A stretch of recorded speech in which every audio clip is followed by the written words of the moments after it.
Olá pessoal, meu nome é Isabel, eu sou psicóloga clínica, professora do curso de Psicologia do Centro Universitário UNA e juntamente com meu colega Alexandre, também professor de Psicologia da mesma instituição, estamos à frente de um programa que chama Entre Laços, que tem como objetivo cuidar da saúde mental dos nossos alunos.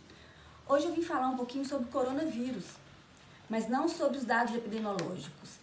Não vou falar sobre mortalidade, sobre grupo de risco, sobre incidência, até porque existem especialistas falando exaustivamente sobre o tema. A ideia aqui é a gente falar um pouquinho de como toda essa situação tem nos afetado emocionalmente, de como isso tem mexido com a gente. E aí, para a gente falar um pouquinho disso, a gente vai pensar que esse assunto ele surge em dezembro de 2019, início de janeiro de 2020, com os casos relatados na China. E aí a gente vem acompanhando os estragos que esse vírus vem fazendo e como ele vem atravessando fronteiras.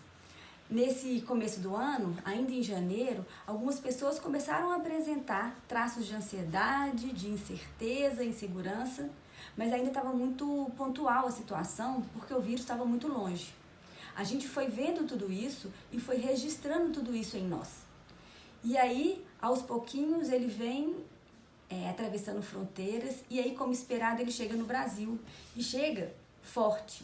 E aí tudo aquilo que a gente tinha registrado, China, Espanha, França, Itália, começa a acontecer aqui no Brasil. Natural então, né, gente, que a gente comece então a sentir medo, a ter as incertezas, as inseguranças de uma maneira mais ampliada na sociedade e esses sentimentos alimentam a nossa ansiedade.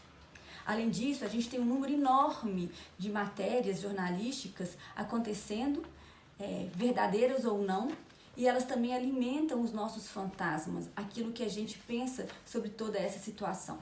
E aí eu fiquei pensando, como é que a gente pode, então, lidar de uma maneira que seja menos sofrida diante de toda essa situação? E eu queria, então, aqui compartilhar com vocês algumas ideias e algumas dicas. Então, a primeira coisa que a gente tem que pensar é que é preciso enfrentar a situação de frente. O coronavírus é, de fato, uma situação delicada, uma situação complexa e ela precisa ser enfrentada dessa maneira. Fugir, subestimar, negar não resolve e não adianta. Isso quer dizer então que a gente precisa mudar os nossos hábitos mesmo. E com os esforços de todo mundo a gente vai conseguir atravessar essa situação. A segunda dica é a gente tentar controlar os nossos pensamentos.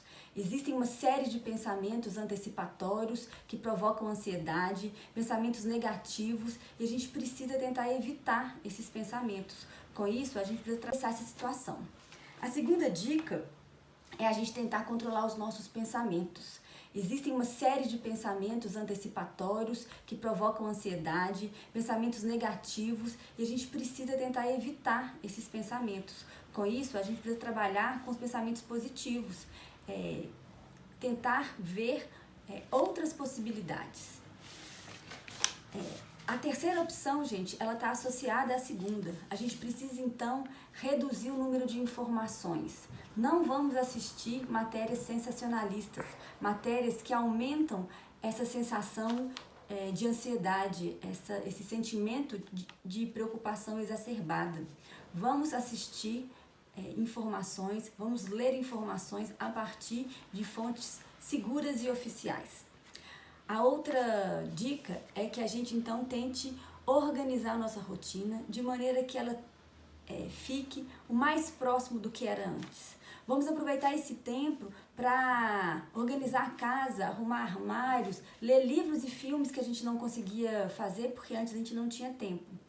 Nós, da faculdade, estamos trabalhando normalmente, as aulas continuam. Eu, por exemplo, continuo dando aula nos meus dias planejados, eu estou seguindo meus planos de aula e os alunos têm participado surpreendentemente dessa nova metodologia. Este é um ponto importante, a nossa vida continua. A outra ajudar a manter ainda esse contato e diminuir essa barreira física. E por fim, eu acredito muito que a gente precisa pensar coletivamente. Estamos todos na mesma situação. estar isolado, essa preocupação, isso não cabe a um único indivíduo. Estamos todos vivendo o coronavírus e pensar coletivamente vai ser a única saída. Então vamos pensar em grupo e pensar que tudo isso vai ser para que a gente consiga combater e enfrentar esse vírus e que em breve tudo voltará a ser como era antes. Espero que essas dicas tenham ajudado vocês. Nós faremos outros vídeos e pensando em maneiras de a gente aliviar todo esse sentimento de impotência e de ansiedade. Fiquem bem.